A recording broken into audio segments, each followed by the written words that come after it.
to his very famous family. The Daily Beast reports that this is a win for Prince William, as Prince Andrew will never be photographed alongside Prince William again, they said.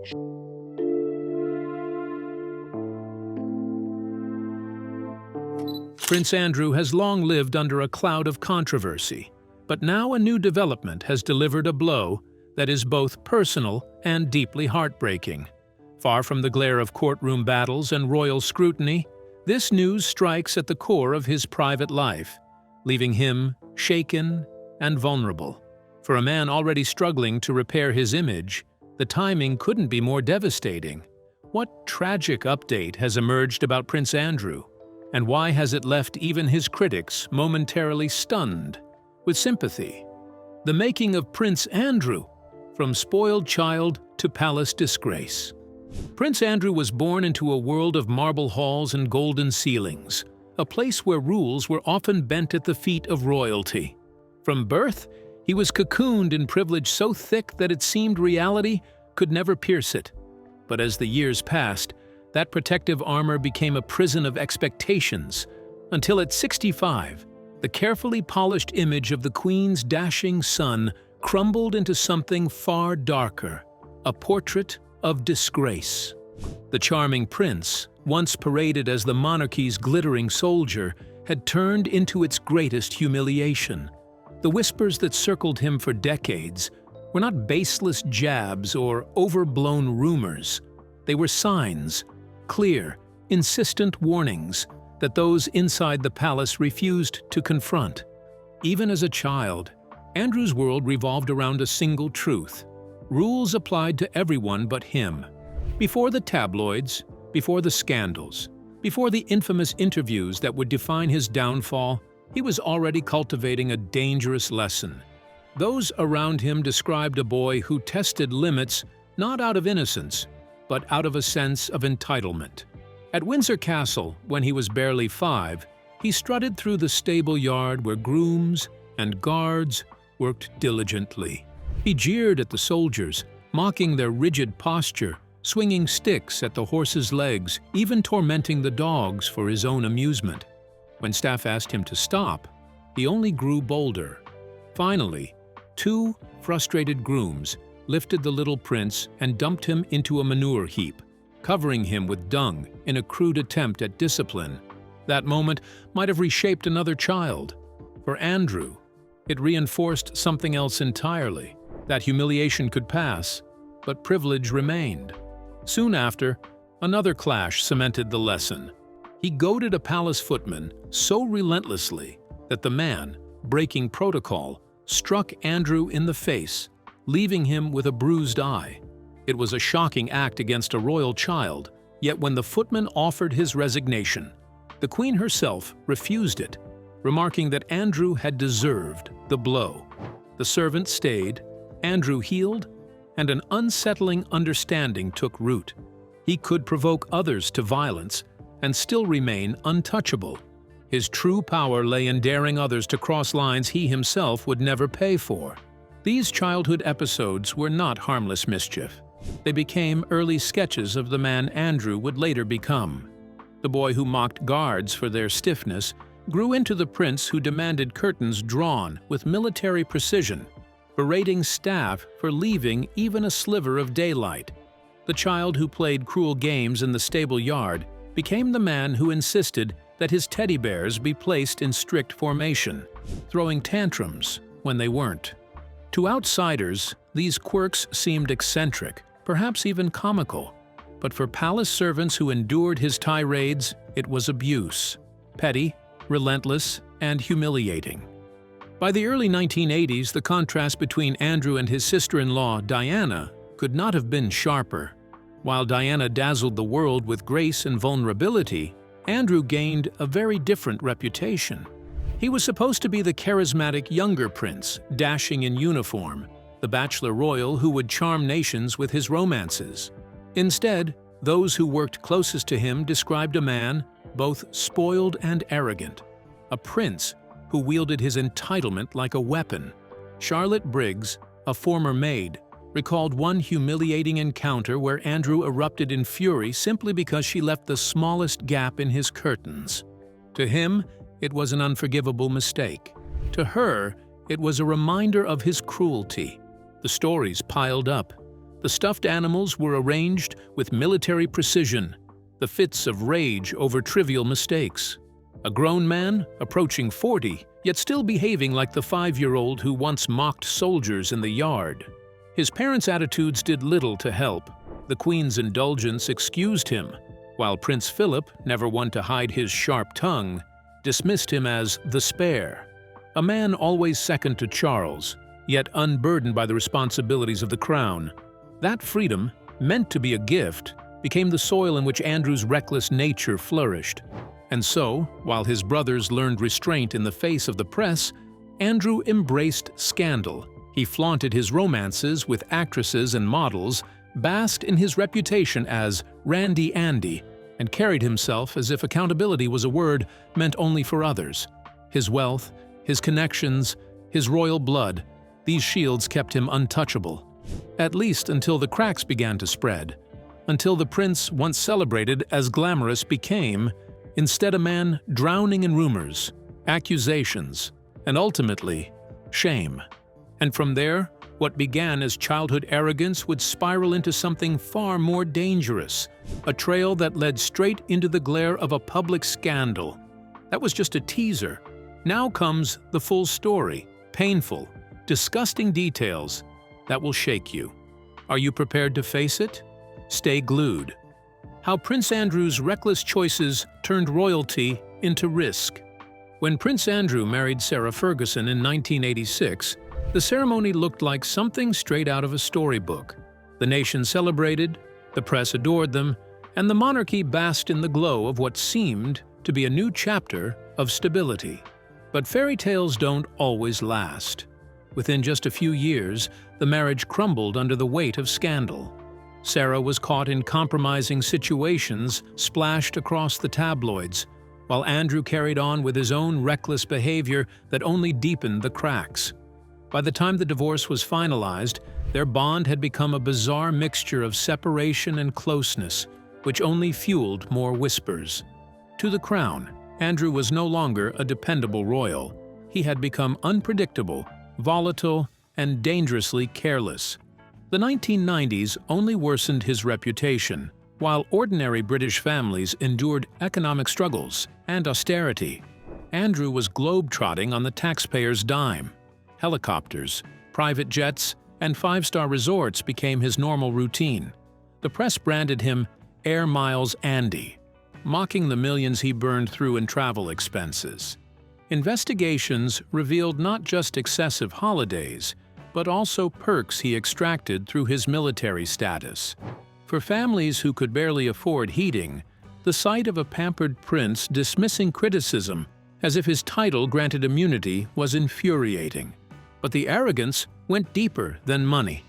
Inside Buckingham Palace, whispers turned into certainty. Staff noticed how obsessed he was with status symbols, his uniform dripping with medals, his constant need to be seen at elite clubs, his desperate pursuit of glamorous women. Friends described him as gullible, easily fooled by flattery, and forever chasing the illusion of importance. This flaw, subtle at first, would one day become the very weapon that dragged him down. By the late 1990s, his naval career had ended, leaving him adrift. To give him purpose, Andrew was handed the role of trade envoy, supposedly a chance to strengthen British business abroad.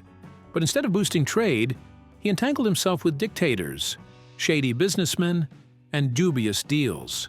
American diplomatic cables that later leaked described him as arrogant, rude, and tone-deaf, embarrassing the very officials forced to work alongside him. The role meant to raise Britain's prestige became a stage for Andrew's private networking, trading his royal name for favors, access, and influence. What once was a symbol of military honor had now transformed into an emblem of greed. The press mocked him relentlessly, yet Andrew walked with smug confidence, his safety net always intact, his mother's protection. Queen Elizabeth shielded him at every turn, paying off debts, smoothing over scandals, and convincing herself that preserving her son's dignity outweighed the mounting damage to the monarchy. But behind palace walls, staff saw the reality. Andrew was no longer just immature. He was a liability. His selfishness knew no limits, his behavior reckless, and the company he kept increasingly toxic. However, in 2024, a new allegation surfaced, this time involving a mysterious Chinese businessman known in court documents as H6, later identified as Yang Tongbo. The UK government banned him from entering Britain in March 2023, labeling him a national security risk. Investigators discovered that H6 had managed to secure an unusual level of trust with Prince Andrew. Letters showed that Andrew's own advisor authorized H6 to act on the prince's behalf in dealings with potential investors in China. One letter even told H6 that, aside from Andrew's innermost circle, he sat at the very top of a tree that many, many people would like to be on. It was a startling revelation. Authorities suspected H6 of having links to the Chinese Communist Party's influence operations, with documents on his devices showing attempts to use his connection with Andrew for political and business leverage. Andrew's office quickly insisted he had cut off contact the moment concerns were raised, claiming he only ever met H6 through official channels and never discussed sensitive matters. Yet the defense rang hollow. For critics, it was the same script repeated. Andrew only distancing himself once a relationship became too scandalous to hide. The parallels to Jeffrey Epstein were impossible to ignore. Once again, Andrew's judgment in Friends looked dangerously poor. Once again, he seemed unable to recognize when he was being used. And once again, his behavior placed the monarchy's image at risk. Even if he wasn't complicit in espionage, the optics alone were catastrophic. A senior royal rubbing shoulders with someone accused of spying for a foreign power. The scandal didn't explode with the same lurid headlines as some of his earlier controversies, but within government and palace circles, the damage was just as severe. Questions multiplied. Could Andrew be trusted with any role at all? Was his need for validation so blinding that he would forever entangle himself with opportunists, spies, and criminals? If you think that's crazy, then you will choke when you hear that Ghislaine Maxwell introduced him to Jeffrey Epstein. Stay tuned, because the Epstein scandals are about to unravel in ways no one ever imagined. Prince Andrew's fall, from royal privilege to the shadow of Epstein. Prince Andrew had always been drawn to luxury. He craved the glittering lifestyle, private jets, lavish mansions, and the constant company of models, actresses, and wealthy elites. What he failed to see, or perhaps deliberately ignored, was the hidden cost of chasing such a world. When Ghislaine Maxwell introduced him to Jeffrey Epstein, the connection should have raised alarms. Epstein was already whispered about in high circles, his reputation tainted by dark rumors. Any cautious man would have walked away. But Andrew didn't. He leaned in. Greed and status blinded him. For those who worked around him, this wasn't surprising at all. Palace staff had long endured his outbursts, his arrogance, and his strange obsessions. To them, the world would one day see the true Andrew, the man who screamed at servants over misplaced teddy bears, who threw tantrums about curtains, and who demanded obedience from everyone around him. And when the infamous photograph of him with Virginia Giuffre, a teenager at the time, emerged, standing beside Maxwell with Andrew's arm wrapped around her bare waist, it wasn't shocking to those inside the palace. It was confirmation. But Andrew's ruin didn't begin with Epstein. His decline had been a slow burn, years in the making. By the late 1990s, his reputation had already soured. His divorce from Sarah Ferguson in 1996 should have offered him a fresh beginning. Instead, it set the stage for even greater humiliation. Months later, the press exploded with images of Ferguson having her toes sucked by her financial advisor while on holiday. The scandal embarrassed the royal family, but Andrew's refusal to distance himself from his ex-wife confused the public even more. For years after their divorce, Andrew lived on and off with Sarah, sparking endless speculation. Were they financially bound together? Was she shielding him, or was he shielding her? No one could say for certain, but the whispers never stopped. Meanwhile, Andrew clung even harder to his Randy Andy reputation, immersing himself in flings with actresses, models, and socialites. His supposed romance with Caprice Boré only fueled the tabloids, though the relationship ended in ridicule. Once celebrated as a dashing young prince, Andrew had become a middle-aged caricature, mocked for desperately trying to cling to the playboy image of his youth. In 2001, the Queen tried to redirect him. She appointed him as Britain's special representative for international trade and investment. The role was meant to give him dignity, purpose, and a chance to serve his country. Instead, it gave him a license to indulge his worst habits. Rather than building bridges for British companies, Andrew turned the position into a personal empire. He traveled in private jets, stayed in luxury hotels, and surrounded himself with controversial figures. Stories emerged of his close friendships with dictators' children, including Saif Gaddafi, son of Libya's notorious Muammar Gaddafi. Questions swirled about why a senior royal was cozying up to autocrats. The truth came to light when leaked U.S. diplomatic cables in 2010 revealed how American officials truly saw him: arrogant, rude, and shockingly dismissive of corruption concerns. At a lunch in Kyrgyzstan, he stunned diplomats by ranting about journalists and insisting governments should ignore public opinion. Instead of promoting British values, Andrew embarrassed his country. But perhaps his most dangerous flaw was not arrogance. It was his need for flattery. Wealthy businessmen quickly realized that compliments could unlock access to a British prince. This weakness led Andrew into questionable deals. He sold his former home, Sunning Hill Park, to a Kazakh oligarch for £15 million, far above the asking price. The property was left to rot, a silent monument to shady dealings. Money questions circled him constantly. Where did his wealth come from? Who was funding his lavish lifestyle? The answers were murky.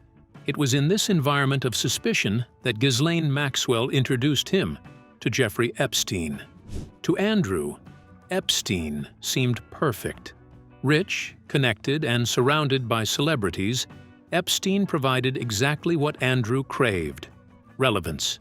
The fading prince suddenly had access to powerful circles in New York and beyond. Andrew never asked questions, or if he did, he ignored the answers. Epstein treated him like royalty when Britain increasingly did not. Soon, Andrew became a fixture at Epstein's homes. Flight logs placed him on Epstein's private jet. Witnesses saw him at the New York mansion.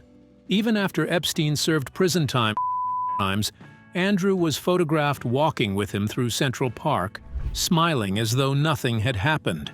For the public, it was unthinkable: a royal prince openly associating with a convicted offender. For Andrew, it was business as usual. He brushed off Epstein's crimes as unfortunate rumors, convinced that his own title would protect him from scandal. But then came the moment he could not escape. Virginia Giuffre accused Epstein and Maxwell of trafficking her as a teenager, forcing her into encounters with powerful men. One of those men, she claimed, was Prince Andrew. The photograph of Andrew, Maxwell, and Virginia, barely 17, became one of the most damning royal images of modern times. Andrew denied everything. He said he had no memory of meeting her. He insisted he had never been upstairs in Maxwell's townhouse. He even suggested the photo might be fake. But his excuses sounded desperate. Each denial only deepened suspicion. As journalists dug deeper, the scandal grew worse.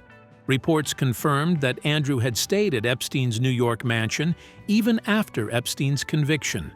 For most people, such behavior was unimaginable. For Andrew, it was simply a convenient place to stay. As more survivors came forward, Andrew's name repeatedly surfaced in court filings and news reports.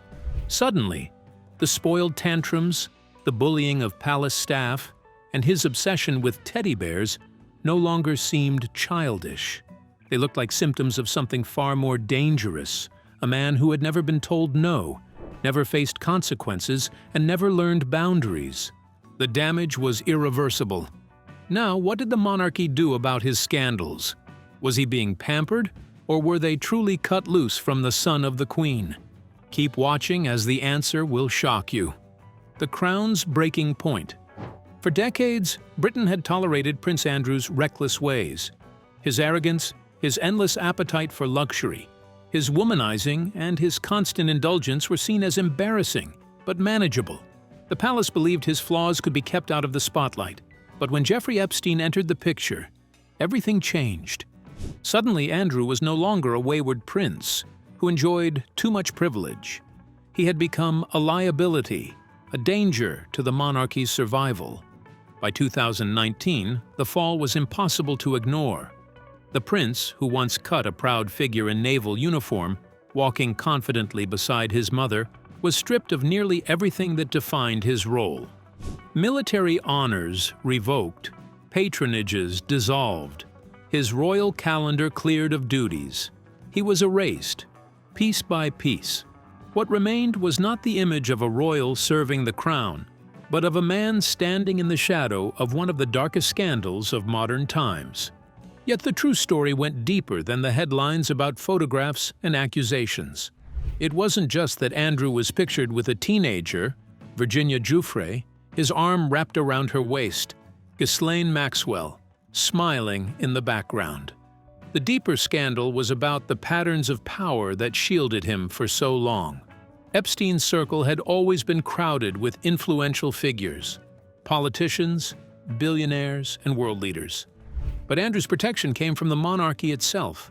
For years, his position as the Queen's son created an invisible shield that deflected accountability. Whispers began to surface about how far that protection extended. Reports revealed that palace officials had pressured networks and journalists to suppress stories.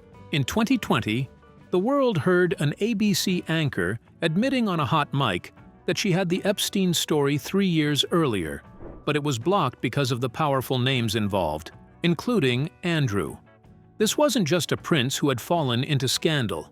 This was a system that had covered for him, buying him time and silence that no ordinary man accused of the same crimes would have been granted. And then came the disastrous interview, the moment that turned embarrassment into humiliation. In November 2019, Andrew sat down for what was supposed to be a chance to clear his name. Instead, it destroyed what little credibility he had left. Faced with Virginia Giuffre's allegations, Andrew denied everything. He insisted he had been elsewhere on the night she claimed Epstein trafficked her to him. His alibi? A visit to a Pizza Express in Woking with his daughter. But it wasn't the Pizza Express defense that captured the world's attention. It was something stranger, something so bizarre it turned him into a global punchline.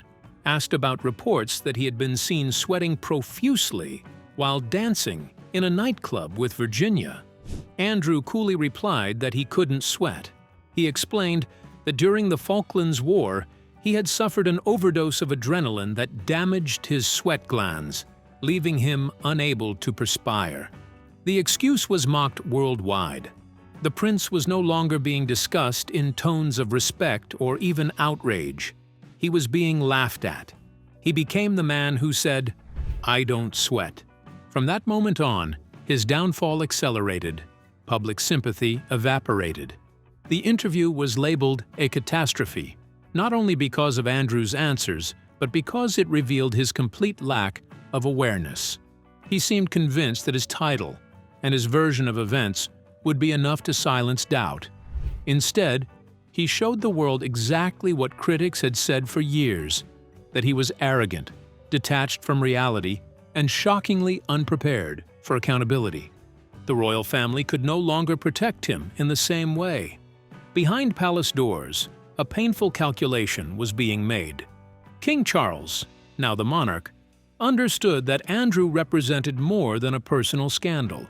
He represented a crack in the monarchy itself. For years, the institution had relied on secrecy and silence. Now, the entire structure was being questioned. and so Andrew began to vanish. Reports in 2023 and 2024 revealed that Charles was making deliberate moves to distance himself from his brother. Andrew and his ex-wife, Sarah Ferguson, were increasingly excluded from family gatherings. Even Christmas at Sandringham, a tradition deeply tied to senior royals, was in question. To keep Andrew visible would be to keep the scandal alive. To erase him was to give the monarchy a chance at survival. Prince William, insiders say, has been one of the strongest voices for cutting Andrew out completely. He understands how fragile public trust in the monarchy has become, and he knows that every time Andrew's name resurfaces, it drags the entire royal family backward. For William, the future of the crown requires sacrifice, even if that means casting aside his own uncle. For Andrew, the message is unmistakable. He is no longer wanted. Because of a scandal so deep it shook the crown itself, the monarchy had no option but to strip him of royal duties. But how did it all unravel? Stay tuned to uncover the truth. How the monarchy cut Andrew from public life. The boy who once shocked palace guards, kicked horses for fun, and laughed at the pain of staff, believing the world itself bent to his will, was finally learning what it meant to face consequences. That reckless child had grown into a man who could no longer escape accountability. The turning point came in November 2019. Just 4 days after his disastrous BBC Newsnight interview with Emily Maitlis, Prince Andrew was forced to make a humiliating announcement. On November 20th, he declared he would be stepping back from public duties for the foreseeable future. It was the first time in modern history that a senior royal had been pushed into semi-retirement, not because of age, but because of scandal. That infamous interview was supposed to clear his name. Instead, it destroyed him. In it, Andrew clumsily defended his friendship with Jeffrey Epstein, a convicted offender. He denied ever meeting Virginia Giuffre, the woman who accused him of abuse. He bizarrely claimed he had been at Pizza Express in Woking on the night in question. And most infamously, he insisted he could not sweat because of a medical condition from the Falklands War. What he thought was a clever defense became the stuff of ridicule. Overnight, "I don't sweat" turned him into a global punchline. The backlash was immediate. Businesses, universities, and charities raced to cut ties with him. Institutions that had once proudly displayed his patronage now scrambled to erase his name from their records. Even Andrew himself admitted in a statement that his connection to Epstein had become a major disruption to the royal family's work. The Queen, facing pressure from all sides, quietly approved his withdrawal. But the disgrace didn't end there.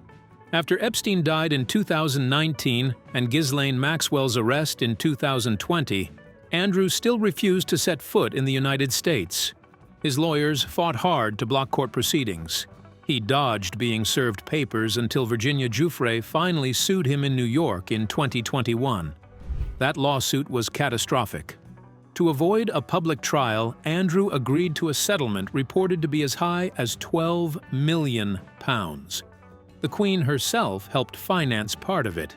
He insisted it was not an admission of guilt, but the world saw it differently. A prince had written a check to silence allegations of abuse. The timing could not have been worse.